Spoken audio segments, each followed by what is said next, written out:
صل علی محمد وعلی محمد وعجل فرجهم۔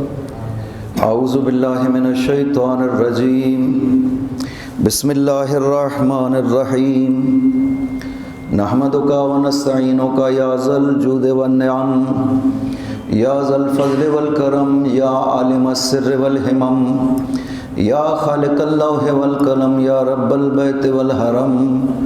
الصلاة والسلام علی النبی الامی المکی المدنی، التجلی التام والمجل الاتم، مالک الحدوث سلطان القدم، ابی العقول والنفوس والبشر وهو علة العلل، ابی القاسم محمد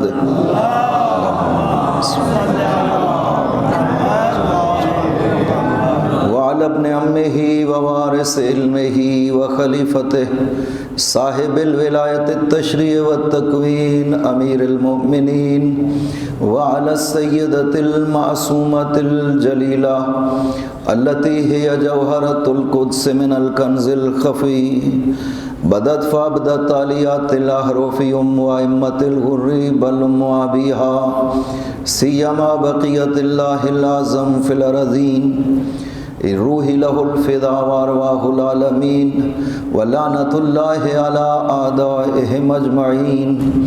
اما بعد، بسم اللہ الرحمن الرحیم۔ انا اعطیناک الکوثر فصل لربک وانحر ان شانئک هو الابتر۔ صلوات بر محمد، اللہم صل علی محمد وآل محمد وعجل فرجهم۔ جیسے کہ ذکر کر رہے تھے، مالک خادم حسین صاحب ہم میں نہیں رہے، دنیا سے چلے گئے۔ ان کے لیے اور رضا ریاض صاحب کے مرحومین کے لیے ایک مرتبہ سورہ فاتحہ، 3 مرتبہ سورہ توحید کی تلاوت کریں۔ بسم اللہ الرحمن الرحیم، الحمدللہ رب العالمین، الرحمن الرحیم، مالک یوم الدین، ایاک نعبد و ایاک نستعین، اہدنا الصراط المستقیم، صراط الذین انعمت علیہم غیر المغضوب علیہم ولا الضالین۔ بسم اللہ الرحمن الرحیم، قل هو اللہ احد اللہ الصمد، لم یلد ولم یولد ولم یکن له کفوا احد۔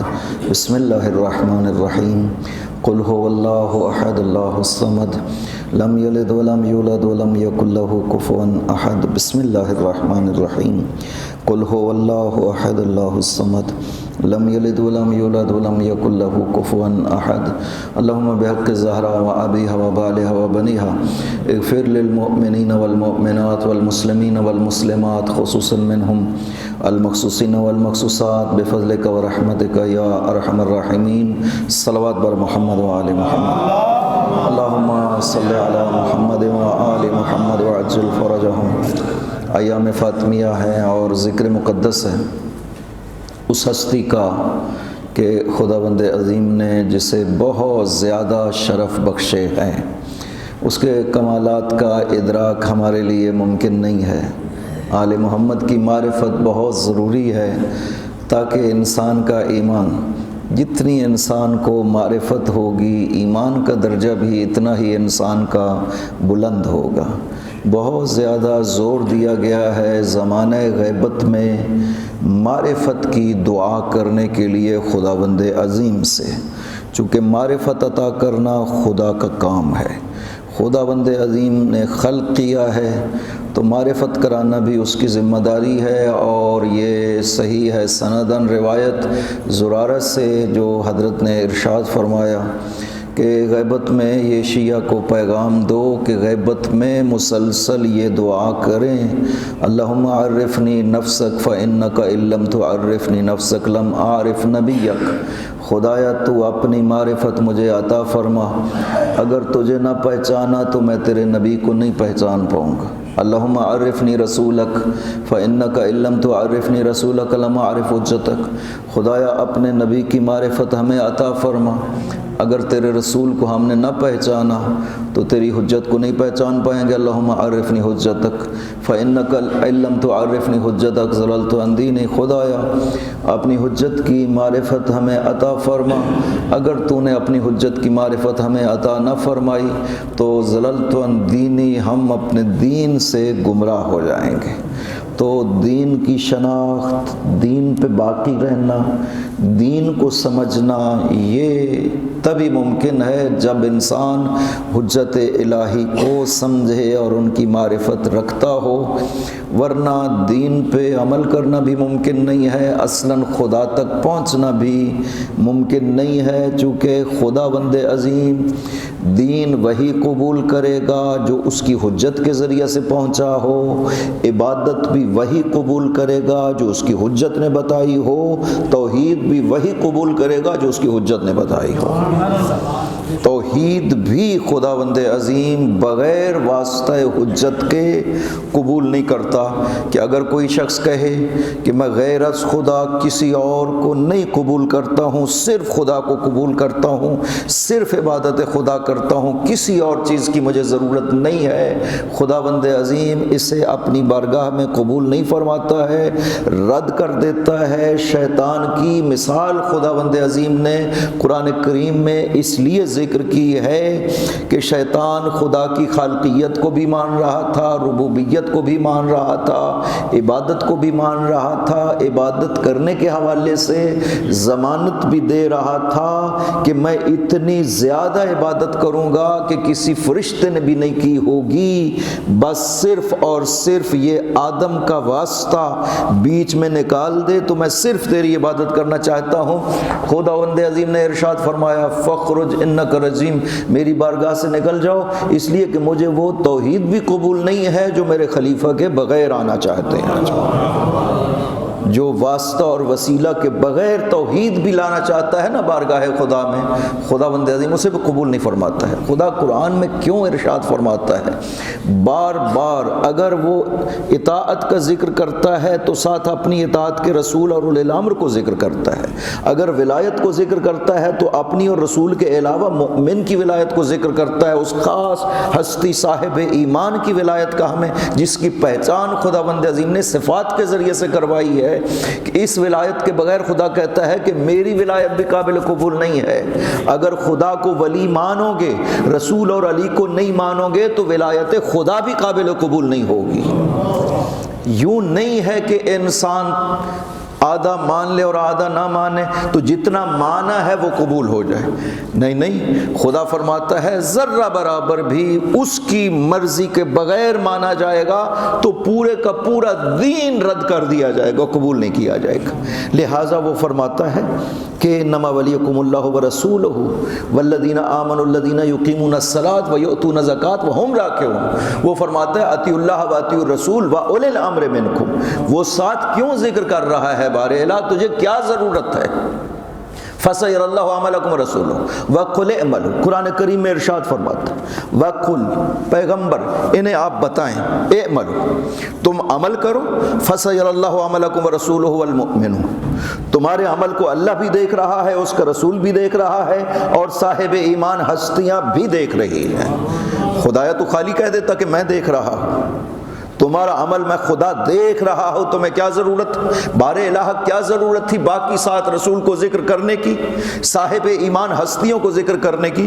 کیا ضرورت تھی؟ صرف اپنا کہہ دیتا، اطاعت تو تیری مقصود تھی، صرف اپنی اطاعت کو ذکر کر دیتا۔ سات رسول اور اولی الامر کا کیوں کہا؟ ولایت تو تیری مقصود تھی، صرف اپنی کہہ دیتا، سات رسول اور صاحب ایمان کی کیوں کہی؟ اعمال کو دیکھنا اپنا بتا دیتا کہ میں دیکھ رہا ہوں، یہ کافی ہے۔ کیوں ساتھ ذکر کرتا ہے کہ اللہ بھی دیکھ رہا ہے، رسول بھی دیکھ رہا ہے، اور صاحب ایمان ہستیاں بھی تمہارے اعمال کو دیکھ رہی ہیں؟ اس کا مطلب یہ ہے کہ خدا ہمیں بتانا چاہتا ہے کہ تمہارا ایمان بھی قابل قبول نہیں ہوگا اگر صرف خدا کے ایمان کو پیش کرنا چاہو گے۔ جب تک اس طریقے کے مطابق ایمان نہ ہو جیسا خدا فرماتا ہے، وہ ایمان قابل قبول نہیں ہے۔ اور خدا صرف اپنی ذات کے ایمان کو بیان نہیں کر رہا، وہ کہتا ہے ایمان ہو تو اللہ کو ولی مانا جائے، ایمان ہوگا کہ رسول کو ولی مانا جائے، ایمان ہوگا کہ علی کو ولی مانا جائے۔ یا علی یا علی، اللہم صلی علی محمد و آل محمد وعجل فرجہ۔ قرآن کریم نے حقائق کو اتنا کھول کر کے بیان کیا ہے، چونکہ قرآن کا یہ دعویٰ ہے کہ ان ھذا القرآن یہدی للتی ہی اقوم، یہ قرآن کی ذمہ داری ہے کہ ہمیں درست راستہ دکھائے۔ یہ قرآن کریم نوشتہ ہے خداوند ہمارے بیچ میں قرار پایا ہے، قیامت تک کے لیے خدا نے اسے محفوظ رکھا ہے۔ کس خاطر؟ تاکہ یہ تمہیں صحیح راستہ دکھا سکے۔ خود قرآن راستہ نہیں ہے کہ اگر کوئی کہے کہ میرے لیے قرآن کافی ہے، خدا نے نازل جو کر دیا۔ قرآن کو خدا نے راستہ بنا کر نازل نہیں کیا ہے، قرآن کو ہادی بنایا ہے راستے کا، کہ جس راستے پہ تمہیں چلنا ہے وہ راستہ میں نے قرآن میں بیان کیا ہے تاکہ آپ کو اطمینان رہے۔ یہ حدیث نہیں ہے کہ کوئی کہے کہ حدیث ضعیف بھی ہو سکتی ہے، بناوٹی بھی ہو سکتی ہے، جعلی بھی ہو سکتی ہے، لہذا مجھے یقین نہیں ہے۔ نہ، یہ قرآن کریم ہے۔ قرآن نے اپنی ذمہ داری کو کہا ہے کہ میری ذمہ داری ہے۔ ان ھذا القرآن یہدی للتی ہی اقوم، اس قرآن کی ذمہ داری ہے کہ آپ کو ایک ایسے راستے کی ہدایت کرے جس راستے میں ذرہ برابر شک و شبہ نہیں ہونا چاہیے، مضبوط ترین راستہ خدا تک پہنچنے والا۔ یہ قرآن کی ذمہ داری ہے کہ قرآن بیان کرے۔ قرآن نے اس راستے کو بیان کیا ہے یا نہیں کیا ہے؟ قرآن تو مسلسل کہہ رہا ہے کہ دیکھو یہ کتاب الہی اگر پانا چاہتے ہو تو بل ہوا آیات بینات فی صدور الذین اوتوا العلم۔ قرآن کریم آیات بینات ہیں۔ بینات کا مطلب جو مطلب کو کھول کر بیان کرے، جس میں ذرہ برابر شبہ باقی نہ ہو، اسے بینات کہا جاتا ہے۔ فرمایا یہ قرآن آیات بینات ہے۔ کہاں پر؟ یہ نہیں جو لکھا ہوا ہے، یہ نہیں، فی صدور الذین اوتوا العلم، ان کے سینے میں جنہیں علم عطا کیا گیا ہے۔ اللہم صلی علی محمد و آل محمد وعجل فرجہ۔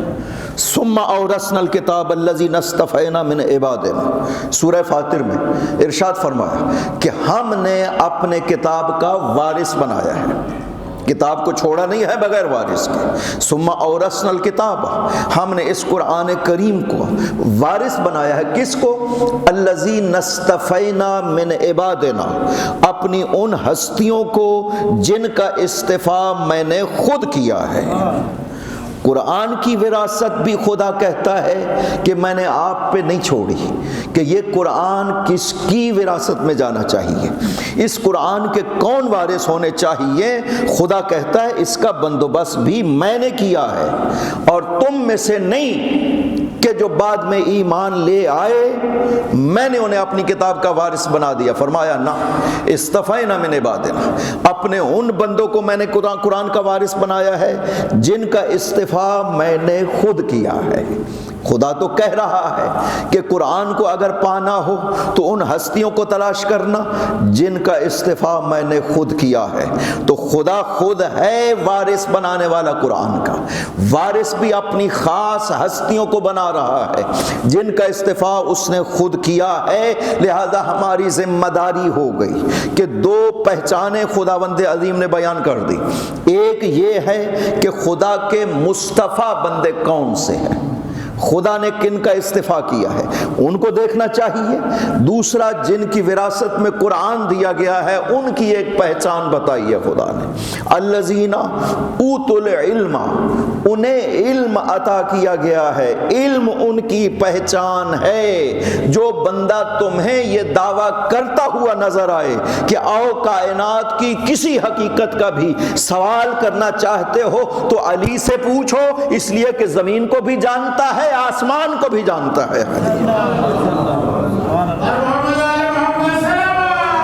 اللہم صلی علی محمد و آل محمد وعجل فرجہ۔ لہذا ہماری ذمہ داری ہے یہ معرفت حاصل کرنا۔ ان کی پہچان قرآن نے بتائی ہے کہ وہ بندے مصطفیٰ ہیں، بس ہر کسی کو خداوند عظیم نے قرآن کا وارث نہیں بنایا۔ جو مصطفیٰ بندے ہیں، جن کا استفاء خود کیا ہے، وہ وارث ہیں۔ دوسرا اوت العلم، جنہیں علم عطا کیا گیا ہے، ایسی ہستیوں کو یہ دو خصوصیتیں سوائے آل محمد کے کہیں اور نظر نہیں آتی ہیں۔ آپ قرآن کریم اٹھا کر کے دیکھیں، قرآن نے صرف اور صرف نبیوں کا استفاء ذکر کیا اور آل انبیاء کا ذکر کیا ہے۔ نبیوں کی آل کا تذکرہ کیا اور نبیوں کا تذکرہ کیا۔ سورہ آل عمران میں آیت نمبر 33 میں ارشاد فرماتا ہے کہ ان اللہ اصطفیٰ آدم و نوحا و آل ابراہیم و آل عمران علی العالمین۔ خدا نے آدم کا استفاء کیا، نوح کا استفاء کیا، آل ابراہیم کا استفاء کیا اور آل عمران کا استفاء کیا، ذریۃ بعضھا من بعض۔ یہ ایک دوسرے کی نسل اور ذریت ہے، ان کا ہم نے استفاء کیا ہے۔ آپ نے دیکھا کہ قرآن کہتا ہے کہ ہم نے نبیوں کا بھی استفاء کیا، اور آل نبی میں خداوند عظیم دو آلوں کا تذکرہ کرتا ہے، آل ابراہیم اور آل عمران۔ خدا کہتا ہے میں نے ان نبیوں کی آل کا استفاء کیا ہے۔ جناب بخاری اپنی کتاب صحیح بخاری میں اس آیت کے ذیل میں فرماتے ہیں کہ یہ کون سی ہستیاں ہیں جس آل کا تذکرہ اس قرآن میں کیا جا رہا ہے، یہ کون سی ہستیاں ہیں؟ وہ فرماتے ہیں ہم المؤمنون من آل ابراہیم و آل یاسین و آل عمران و آل محمد، کہ یہ مومن ہستیاں ہیں نبیوں کی آل میں۔ آل ابراہیم بھی ہے، آل عمران بھی ہے، آل یاسین بھی ہے اور آل محمد بھی ہے جن کا استفاء ہوا ہے۔ محمد و آل محمد صلوات اللہم صلی علی محمد و آل محمد وعجل فرج۔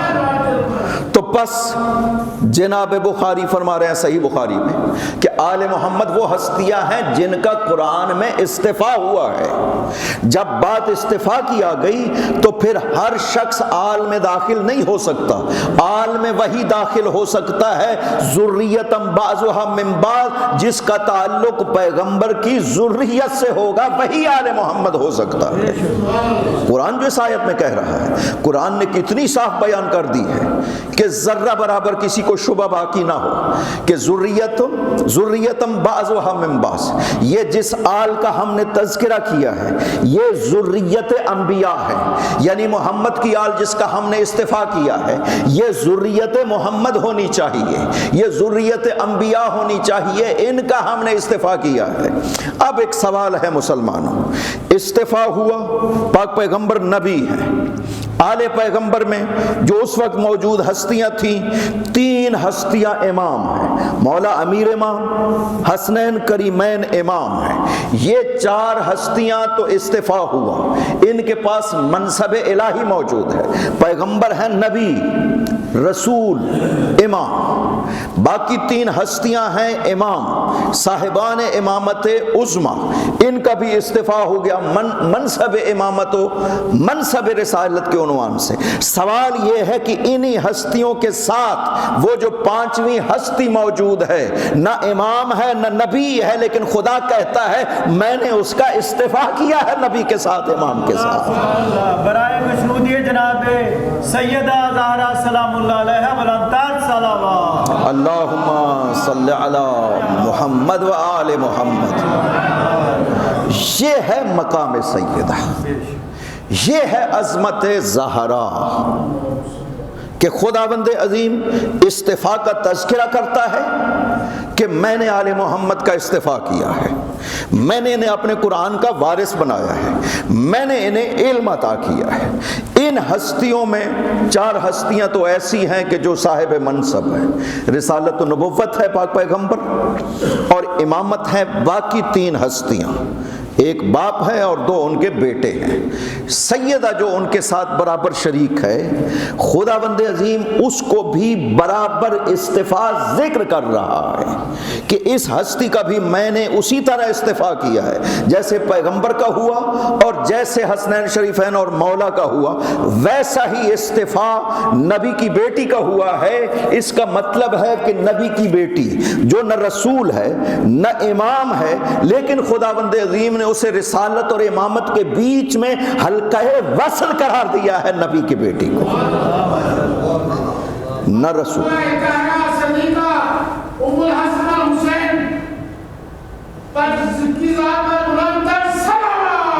اللہم صلی علی محمد و آل محمد وعجل فرجہ۔ ایک ہستی، عظمت، جہاں پہ کم عظیم لوگ ہوں وہاں پہ اگر کسی کو تھوڑا سا کمال ہو اسے پتہ چل جاتا ہے، وہ نظر آ جاتا ہے کہ یہ صاحب کمال ہے۔ باقی چونکہ کمال نہیں رکھتے ہیں، کم پڑھے لکھے لوگ ہوں، ان میں اگر ایک شخص ہو تھوڑا سا زیادہ پڑھا لکھا ہو، پتہ چل جاتا ہے اس کے کمال کا کہ یہ پڑھا لکھا ہے۔ لیکن سوال یہ ہے کہ یہ ایسی ہستیاں ہیں کہ کائنات کے سارے عظیم منصب خداوند عظیم کے ان کے پاس موجود ہیں۔ پاک پیغمبر سید الانبیاء والمرسلین، مولا امیر سید الوصیین اور سید الاولیاء، حسنین کریمین سید الاسباط، نبیوں کی اولاد میں سے سب سے افضل، سیدہ شباب اہل الجنہ، یہ ہستیاں ہیں جو وہاں پر موجود ہیں۔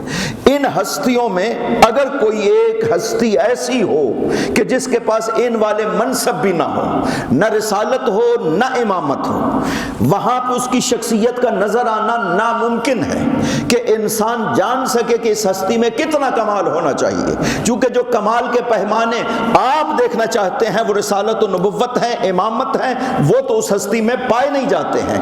اس کے باوجود اس کی عظمتیں اتنی زیادہ ہیں کہ اس ہستی میں، اس اجتماع میں، پینتن پاک میں نہ صرف یہ ہے کہ وہ مشخص نظر آتی ہیں بلکہ خداوند عظیم پینتن پاک کا مرکز و محور بنا کر پیش کرتا ہے اس ہستی کو۔ محمد و آل محمد برانتر سلام اللہم صلی علی محمد و آل محمد وعجل فرجہ۔ کمال یہ ہے کہ اتنی بڑی بڑی ہستیوں کے بیچ میں مرد بھی نہیں ہے، خاتون ہے۔ کمال بھی کیسا ہونا چاہیے کہ خداوند عظیم سے جبرائیل پوچھتے ہیں یا رب ومن تحت الکساء، خدایا بتا تو صحیح ہے کساء کے نیچے کون ہے۔ خداوند عظیم اگر چاہتا تو ایک ایک نام لے کر کے فخر کے ساتھ کہہ سکتا تھا کہ یہ ہستیاں موجود ہیں، چونکہ اتنے عظیم نام ہے کہ کائنات کی ساری عظمتیں سر جھکاتے ہوئے نظر آتی ہیں ہر نام کے سامنے۔ اس کا کوئی انکار نہیں کر سکتا کہ وہاں اتنی عظمتیں موجود تھیں کہ ہر نام کے سامنے کائنات کی ساری عظمتیں سر جھکاتی ہوئی نظر آتی، لہذا خدا کہہ سکتا تھا کسی ایک اسم مبارک کو ذکر کر کے کہ یہ ہستیاں موجود ہیں، یہ نام ہے جو اس چادر کے نیچے موجود ہیں، تاکہ فرشتوں کو پتہ چلے کہ عظمتیں کہاں پہ جمع ہوئی ہیں اور کیسے جمع ہوئی ہیں۔ خداوند عظیم کسی کا نام نہیں لیتا ہے، نام لیتا ہے تو صرف ایک ہستی کا لیتا ہے، فرماتا ہے ہم فاطمہ و ابوہا و بالوہا و بنوہا، نام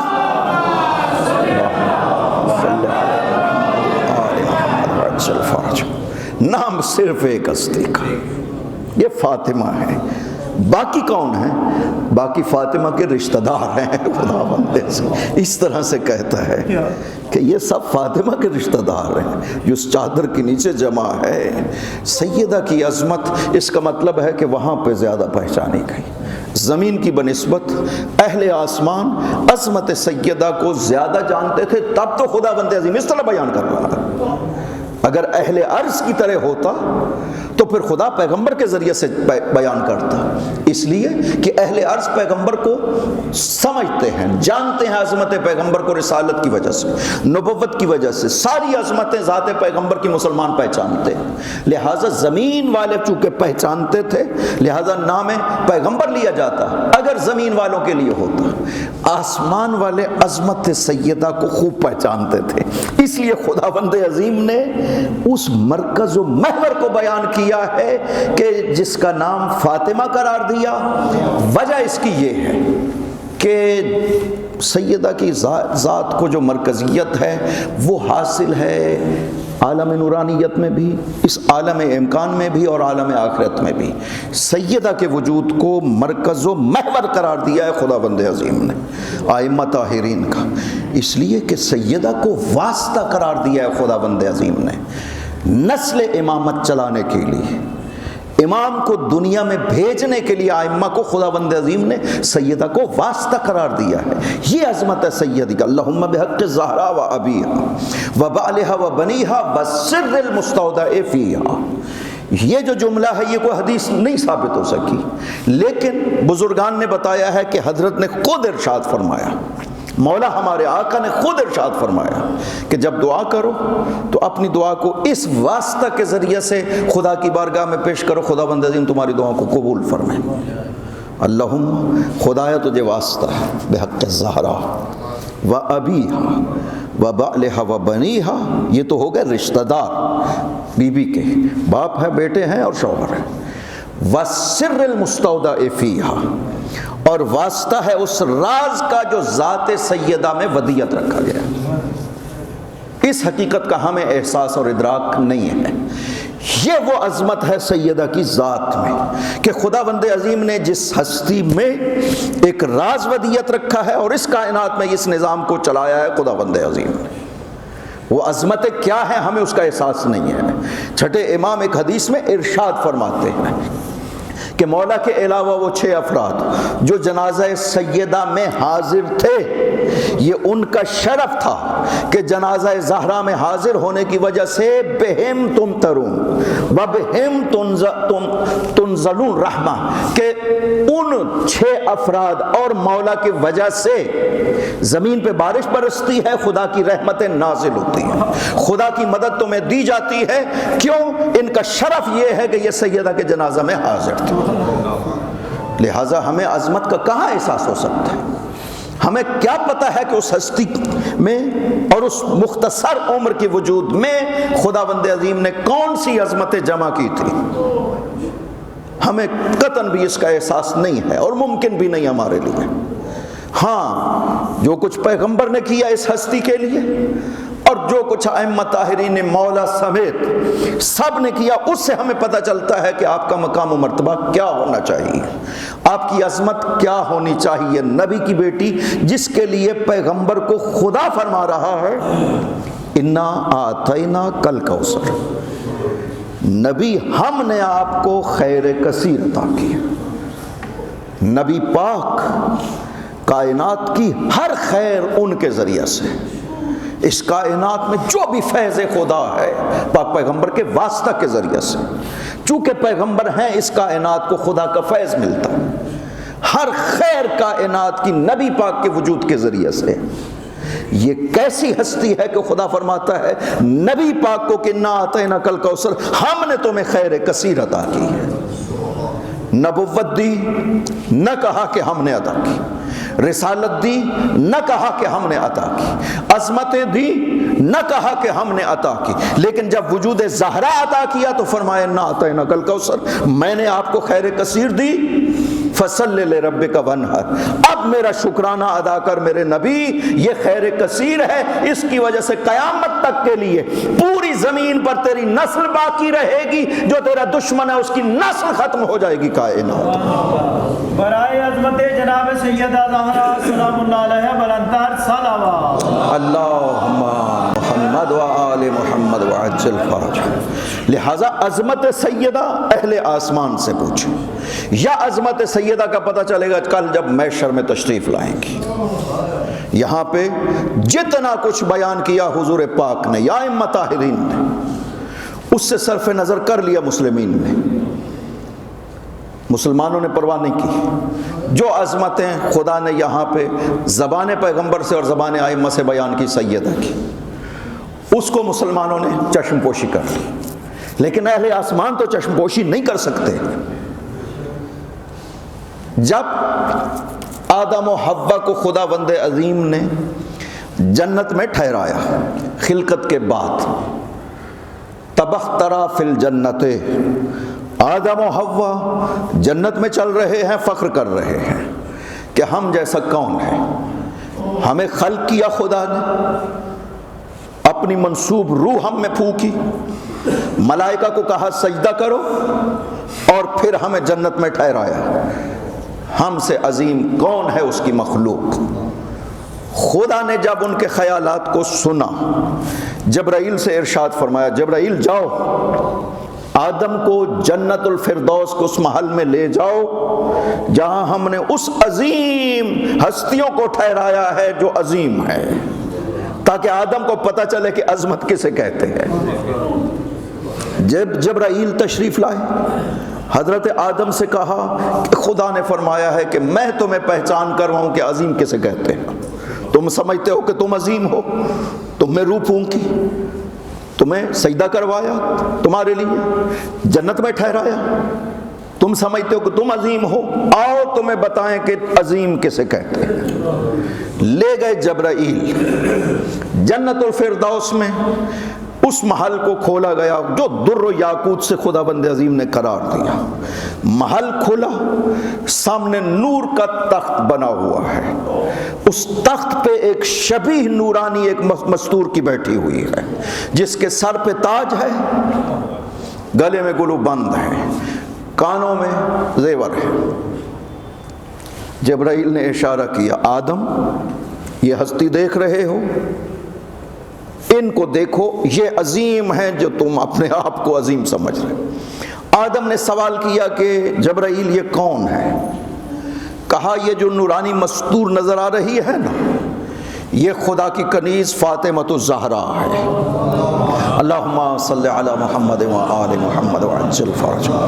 یہ جو سر پہ نورانی تاج ہے یہ ان کے باپ کی نشانی ہے، یہ جو گلے میں گلو بند ہے یہ ان کے شوہر کی علامت ہے، یہ جو کانوں میں پہنے ہوئے ہیں یہ ان کے بیٹوں کی علامت ہے۔ خدا بند عظیم فرماتا ہے کہ آدم اگر یہ نہ ہوتے، نہ تم خلق ہوتے، نہ جنت خلق ہوتی، نہ زمین و آسمان خلق ہوتے، ان کی وجہ سے میں نے تمہیں خلقت عطا کی ہے۔ محمد و آل محمد بلند تر صلوات۔ اللہم صلی علی محمد و آل محمد وعجل فرجہ۔ جبرائیل دیکھ آئے تھے کہ وہاں پہ مرکز و محور ان ہستیوں میں سیدہ کی ذات کو قرار دیا گیا۔ عالم نورانیت میں مرکز و محور سیدہ کی ذات تھی، لہٰذا تب تو خدا نے فرمایا ہم فاطمہ و ابوہا و بالہا و بنوہا۔ جبرائیل یہ فاطمہ ہے۔ کون ہستی؟ ائمہ طاہرین کے نام خداوند عظیم نے قرار دیے، حسن و حسین، علی، پیغمبر، سب نام خداوند عظیم نے خود قرار دیے، ایک ایک نام خدا نے قرار دیا۔ اس ہستی کے 9 نام قرار دیے ہیں خداوند عظیم نے۔ یہ عظمت سیدہ ہے، فاطمہ، زہرا، راضیہ، مرضیہ، زکیہ، مبارکہ، محدثہ، حانیہ، یہ ہے اسماء مبارک جو خدا نے قرار دی ہے۔ ہر ایک نام کی وجہ ذکر کی ہے جس سے عظمت سیدہ کا پتہ چلتا ہے کہ فاطمہ کیوں کہا، زہرا کیوں کہا، محدثہ کیوں کہا، مبارکہ کیوں کہا، میمونہ کیوں کہا۔ خداوند عظیم نے میمون قرار دیا ہے سیدہ کو کہ ان کی نسل سے خداوند عظیم نے ائمہ کو بھیجا ہے جو اس کائنات میں تا قیامت ہدایت الہی کا فریضہ انجام دینے والے ہیں۔ من نسلہا انہا النسلۃ المیمونہ۔ خداوند عظیم نے پیغمبر کو ذکر کیا، جبرائیل نے آ کر کے جب بی بی خدیجہ سے بات ہوئی پاک پیغمبر کی تو پیغمبر نے فرمایا کہ جبرائیل کہہ رہا ہے، خدا فرماتا ہے کہ انہا النسمۃ المیمونہ یا النسلۃ المیمونہ، یہ ہستی جو تیرے شکم مبارک میں ہے یہ وہ مبارک نسل ہے اور مبارک وجود ہے کہ خداوند عظیم اس کے ذریعہ سے ائمہ کو زمین میں بھیجے گا جو قیامت تک کے لیے ہدایت الہی کا فریضہ انجام دینے والا۔ خدا واسطہ بنا رہا ہے اس ہستی کے ذریعہ سے ائمہ طاہرین کو دنیا میں بھیجنے کا۔ یہی وجہ ہے کہ معصومہ 11 اماموں پہ افضل ہے۔ یہ معمولی بات نہیں ہے کہ کسی صاحب ایمان پہ انسان کو فضیلت حاصل ہو جائے، یہ بہت بڑی بات ہے۔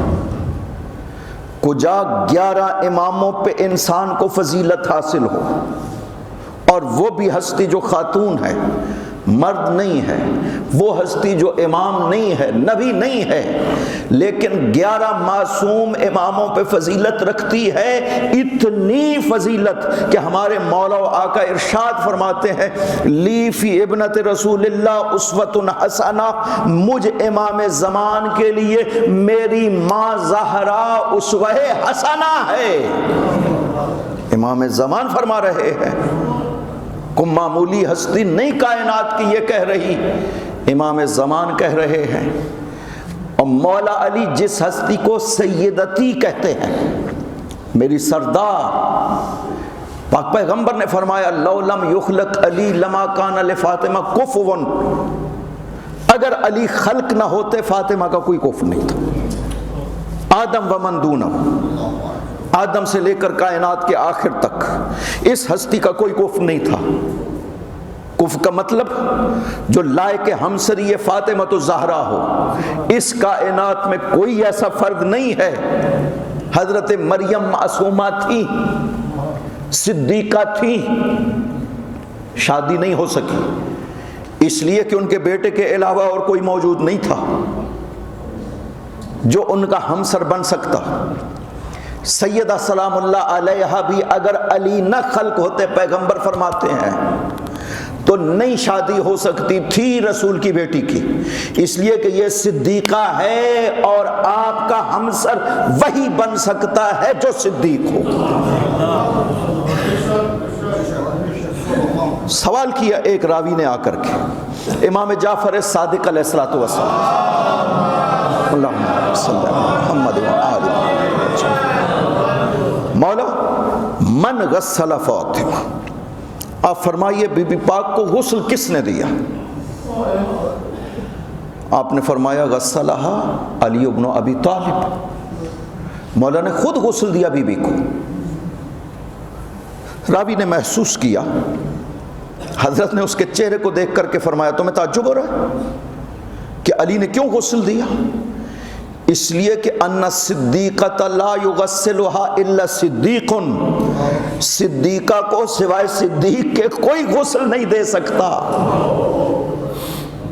اس کا مطلب ہے کہ اس وقت صدیق صرف 2 ہستیاں تھیں، یا نبی پاک جو دنیا سے تشریف لے گئے، یا نبی کی بیٹی یا نبی کے بھائی علی۔ پاک پیغمبر فرماتے ہیں مقام امیر المؤمنین کا، مقام سیدہ کا پتہ چلے گا قیامت کے دن۔ پاک پیغمبر فرماتے ہیں کہ الرکبا الراکبون یوم القیامت ونحن اربعۃ، قیامت کے دن جو سوار ہوں گے ہم 4 افراد سوار ہوں گے، اور قیامت کے دن کوئی سوار نہیں ہوگا۔ پوچھا گیا ومن ہم یا رسول اللہ، وہ 4 جو سوار ہوں گے قیامت کے دن وہ کون ہے؟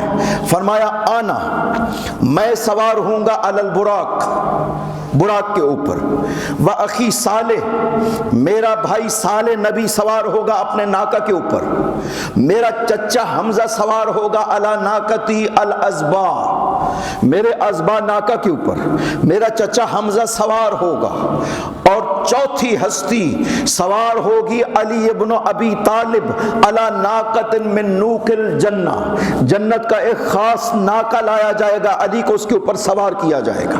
علی جب محشر میں گزریں گے اہل محشر کہیں گے کہ یا یہ ملک مقرب ہے یا نبی مرسل ہے۔ علی کی عظمتوں کو دیکھ کر، نور علی کو دیکھ کر اہل محشر کہیں گے کہ یا یہ نبی مرسل ہے یا یہ ملک مقرب ہے۔ نادا مناد من بطنان العرش، عرش کے اندر سے منادی کی آواز آئے گی، ما ھذا ملک مقرب ولا نبی مرسل بل الصدیق الاکبر علی ابن ابی طالب، نہ یہ ملک مقرب ہے نہ نبی مرسل ہے بلکہ صدیق اکبر علی ابن ابی طالب ہے۔ یا علی یا علی، اللہم صلی علی محمد و آل محمد وعجل۔ اس ہستی کو کہا گیا ہے کہ یہ ہمسر سیدہ ہے۔ اگر یہ ہستی کائنات میں نہ آتی تو سیدہ کا کوئی ہمسر نہ بنتا۔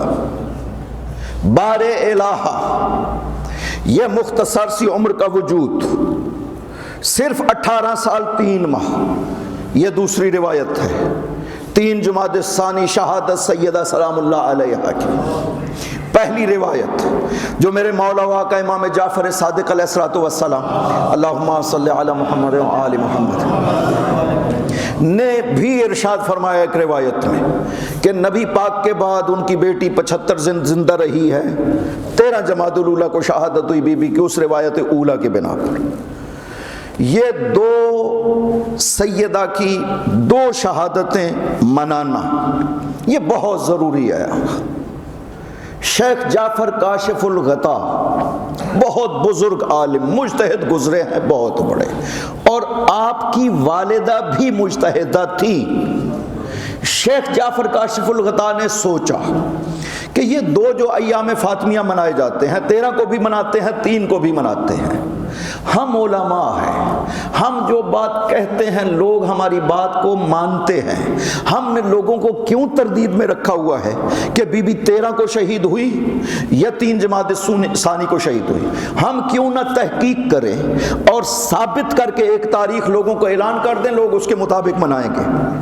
کہتے ہیں میں نے کتابیں جمع کر لی، تاریخ کی کتابوں کو جمع کر لیا، حدیث کی کتابوں کو جمع کر لیا، تحقیق کرنے بیٹھ گئے، باہر بھی نہیں نکل رہا۔ میری ماں کو خواب میں سیدہ تشریف لائیں اور آپ نے ارشاد فرمایا کہ اپنے بیٹے کو جا کے کہو کہ میرے ایام کی یاد کو کیوں کم کرنا چاہتا ہے۔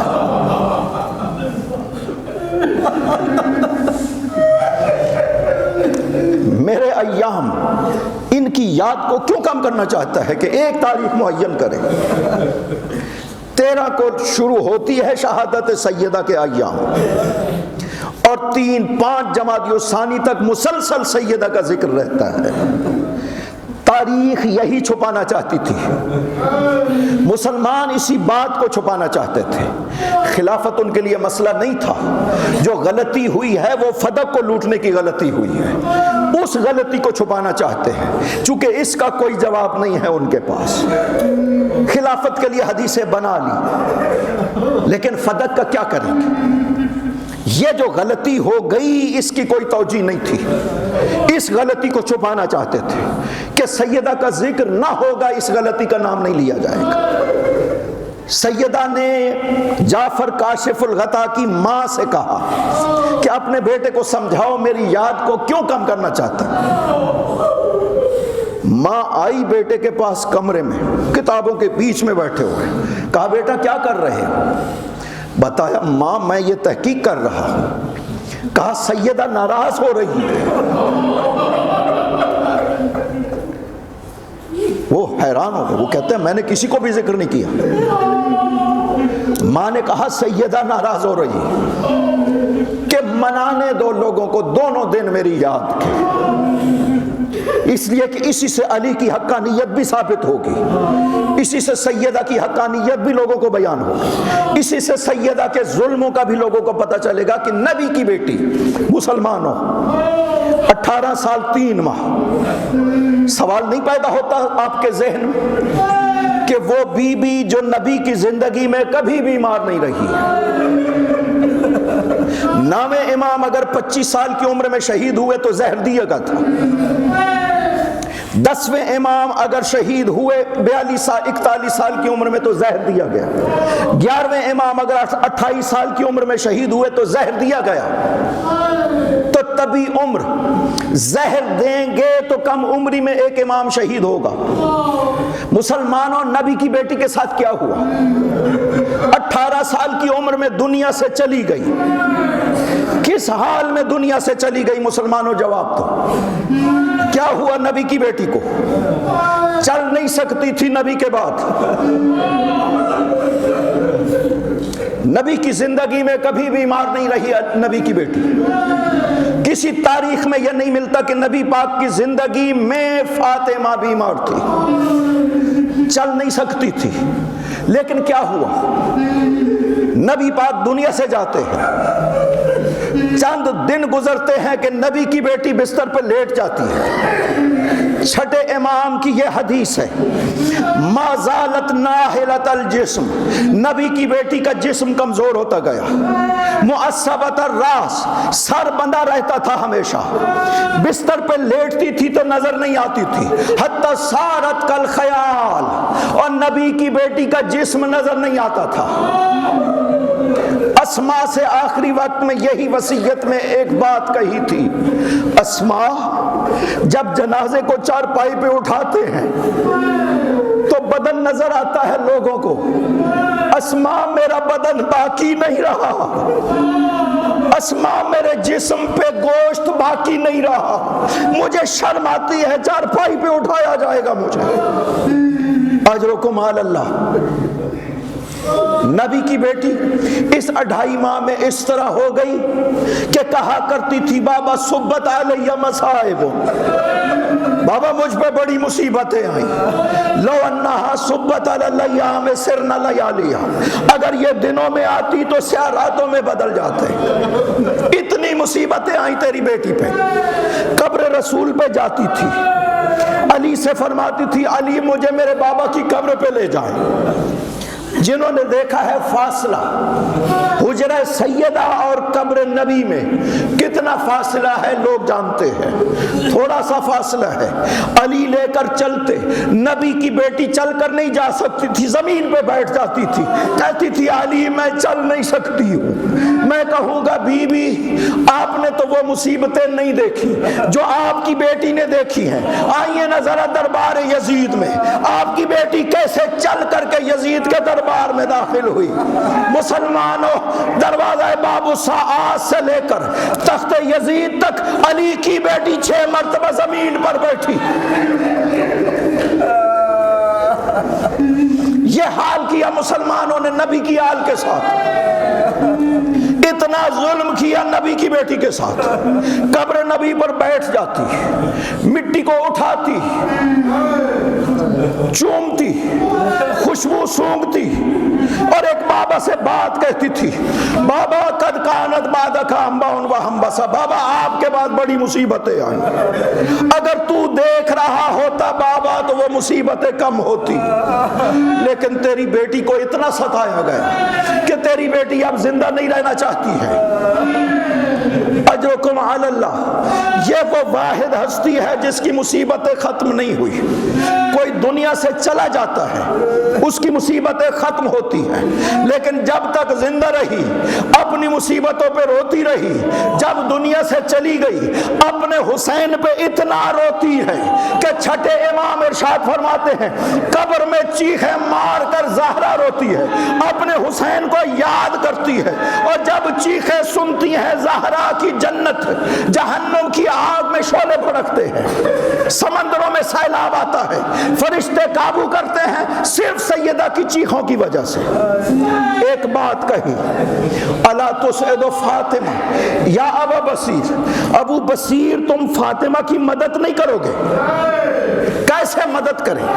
فرمایا تم جب روتے ہو نا حسین کے اوپر، سیدہ کے دل کو ڈھارس بنتی ہے، اس لیے کہ اپنے حسین پہ ہر اس جگہ روئی جہاں جہاں پہ حسین گئے، اور حلب کا وہ آج بھی منظر شاہد ہے، حلب کی پہاڑی پر وہ کلیسا تھا جہاں پہ سر حسین کو رکھا گیا، وہ پادری بیان کرتا ہے کہ جس رات میں سر حسین کو لایا نا اپنے چرچ میں، آدھی رات کو میں نے خواب میں دیکھا کہ آسمان سے نور کی عماریاں اتر رہی، منادی ندا دے رہا ہے کہ یہ آدم تشریف لائے ہیں، یہ نوح تشریف لائے ہیں، یہ موسیٰ و عیسیٰ ابراہیم تشریف لائے ہیں، آخر میں پیغمبر کا نام لیا گیا، ہستیاں سب آ گئی، آخر میں ایک نور کی عماری نازل ہوئی جس سے ایک مستور نکلی، وہ جب مستور باہر نکلی ایک قدم اٹھاتی ہے زمین پر گر جاتی ہے، نبی آگے بڑھے، حاطف نے آواز دی یہ مظلوم حسین کی ماں ہے جو آئی ہے، زمین پہ گر جاتی ہے، نبی آئے ہاتھ کو پکڑا، زہرا کو لے کر آئے جہاں پہ سر حسین رکھا ہوا تھا، اور جب سر حسین پہ نظر پڑی ایک مرتبہ اپنے آپ کو گرا کر ایک جملہ کہا، بنیا قتلوک عطشانا، او میرا حسین تجھے پیاسا مارا گیا۔ وَسَيَعْلَمُ الَّذِينَ ظَلَمُوا أَيَّ مُنْقَلَبٍ يَنْقَلِبُونَ۔ بارِلَا صدقہ محمد و آل محمد، ہماری اس عبادت کو منظور و مقبول فرما۔ خداوندہ صدقہ محمد و آل محمد، ان آنسوں کو اپنی بارگاہ میں منظور و مقبول فرما۔ خداوندہ صدقہ محمد و آل محمد، ہمارے مولا و آقا کے ظہور میں تعجیل فرما، ان کے قلب مقدس کو ہم سے راضی و خوشنود فرما۔ بارلا بیماروں کو شفاء کامل و عاجل عطا فرما، خصوصاً جو بچی مریض ہیں رضا بھائی کی بار الہ، ان کو شفاء کامل و عاجل عطا فرما۔ بارلا مرحومین کی مغفرت فرما، ان کو جوار معصومین میں جگہ عطا فرما، خصوصاً جن مرحومین کا نام لیا گیا ہے حاضرین کے مرحوم سب کو بار الہ جوار معصوم میں جگہ عطا فرما۔ خداوندہ صدقہ محمد و آل محمد، یہ ذکر مقدس جیسے جاری و ساری ہے تا ظہور امام زمان، اسی طرح جاری و ساری رہے۔ بار الہ صدقہ محمد و آل محمد، ایک عزیز ہیں جن کو کاروبار کی مشکل ہے، بار الہ تجھے سیدہ کی عظمت کا واسطہ ہے، ان کی ان مشکلات کو دور فرما بفضلک و رحمتک یا ارحم الراحمین۔ صلوات بر محمد۔